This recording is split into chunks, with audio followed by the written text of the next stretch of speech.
వైశాఖ అమావాస్య 2026 సంవత్సరం తేదీ, శుభ సమయం, దానాల ప్రాముఖ్యత గురించి తెలుసుకుందాం. శ్రీ మహావిష్ణువుకు అత్యంత ప్రీతికరమైన వైశాఖ మాసంలో వచ్చే అమావాస్య తిథికి సనాతన ధర్మంలో ఎంతో ప్రాముఖ్యత కలిగి ఉంది. ఈ రోజున పవిత్ర స్నానాలు, ప్రార్థనలు, పూజలు, దాన ధర్మాలు చేయడానికి అత్యంత శుభప్రదంగా పరిగణించబడుతుంది. ఈ పవిత్రమైన తేదీ నాడు భక్తి శ్రద్ధలతో శాస్త్రోక్తంగా చేసే శుభకార్యాలు భక్తులకు అనంతమైన పుణ్య ఫలాలను అందిస్తుంది.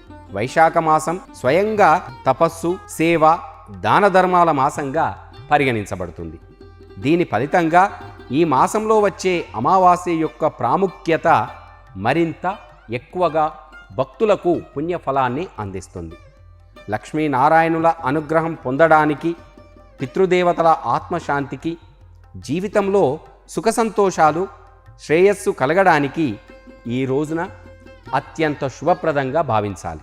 వైశాఖ అమావాస్య ఎప్పుడు అంటే 2026 సంవత్సరంలో వైశాఖ అమావాస్యని ఏప్రిల్ 17వ తేదీ శుక్రవారం రోజున జరుపుకోవాలి. పంచాంగం ప్రకారం ఈ తిథి ఏప్రిల్ 16వ తేదీ రాత్రి 8:11 ప్రారంభమై ఏప్రిల్ 17వ తేదీ సాయంత్రం 5:11 ముగుస్తుంది. ఉదయం తిథి ప్రకారం ఏప్రిల్ 17వ తేదీన వైశాఖ అమావాస్యను భక్తి శ్రద్ధలతో జరుపుకోవాలి. ఈ రోజున అమావాస్య వ్రతాన్ని పాటించడం, పవిత్ర స్నానం చేయడం, తర్పణం వదలడం, దానధర్మాలు చేయడం అత్యంత శుభప్రదంగా పరిగణించబడుతుంది. వైశాఖ అమావాస్య పితృదేవతల ఆత్మశాంతికి, మోక్ష ప్రాప్తికి అత్యంత శుభప్రదమైన తిథిగా భావించాలి. ఈ రోజున శ్రాద్ధకర్మలు, తర్పణాలు చేయడం పితృదేవతల ఆత్మలకు శాంతి చేకూరుతుంది.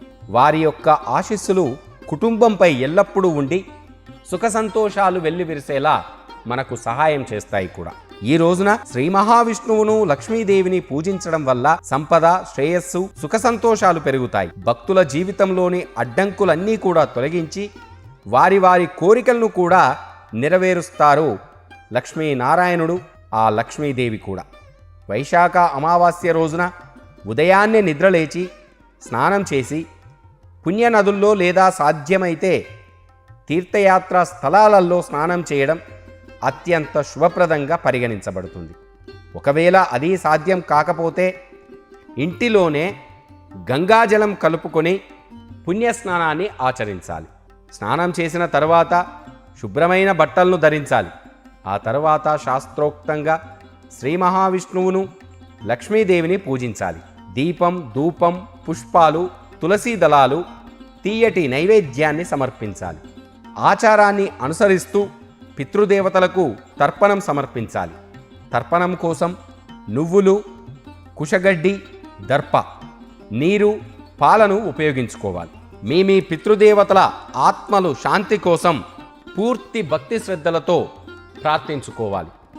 వైశాఖ అమావాస్య రోజున సాయంకాలం రావి చెట్టు కింద దీపం వెలిగించడం అత్యంత విశేషమైనది. రావి చెట్టు ముక్కోటి దేవతలకు నివాస స్థలంగా మనకు పురాణాలు చెబుతూ ఉంటాయి. అందువల్ల అమావాస్య రోజు సాయంత్రం వేళ రావి చెట్టు కింద దీపారాధన చేయడం ఎంతో శుభదాయకం. ఇలా చేయడం వల్ల ఆ ఇంటిలో ఆర్థిక శ్రేయస్సు కలుగుతుంది. ఎటువంటి లోటు లేకుండా సుఖ సంతోషాలు అభివృద్ధి చెందుతాయి. సనాతన సంప్రదాయంలో దానం చేయడం అనేది అత్యున్నతమైన పుణ్యకార్యాల్లో ఒకటిగా పరిగణించబడుతుంది. ముఖ్యంగా వైశాఖ అమావాస్య రోజున అన్నం, నీటిని దానం చేయడం అత్యంత విశిష్టతమైనదిగా భావించాలి. ఈ రోజున ఆకలితో ఉన్నవారికి అన్నం పెట్టడం, దాహంతో ఉన్నవారికి నీరు అందించడం, ఇవి చేయడం వల్ల పుణ్యక్షేత్రాలను దర్శించుకున్నంత ఫలితాన్ని ఇస్తుందని కూడా మనకు పురాణాలు చెబుతూ ఉంటాయి.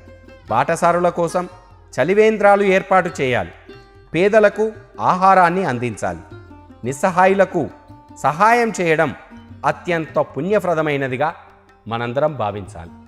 వైశాఖ అమావాస్య రోజున బియ్యం, పంచదార, పాలు, పెరుగు, చల్లని పదార్థాలను దానం చేయడం అత్యంత శుభప్రదంగా భావించాలి. ఈ వస్తువులను దానం చేయడం వల్ల ఆ వ్యక్తి యొక్క జాతకంలో చంద్రుని స్థితి బలపడుతుంది. దీనివల్ల మానసిక ప్రశాంతత లభిస్తుంది. జీవితంలో సుఖ సంతోషాలు పెరుగుతాయి. శ్రేయస్సు కూడా లభిస్తుంది. సత్యయుగంలో తపస్సు, త్రేతాయుగంలో జ్ఞానం, ద్వాపర యుగంలో యజ్ఞం, కలియుగంలో దానం, ఇవన్నీ కూడా సంక్షేమానికి గొప్ప సాధనాలు. వైశాఖ అమావాస్య వంటి శుభప్రదమైన సమయంలో అన్నదానం, ధాన్యాలను దానం చేయడం అత్యుత్తమైనదిగా భావించాలి. కాబట్టి ఈ వైశాఖ అమావాస్య రోజున పేదవారికి, నిస్సహాయులకు, దివ్యాంగులైన పిల్లలకు భోజనం అందించి భక్తితో శ్రీమన్నారాయణుని వేడుకోవడం వల్ల ఏ కోరికైతే కోరుకుంటామో అవన్నీ కూడా శ్రీమన్నారాయణుడు తప్పకుండా నెరవేరుస్తాడు.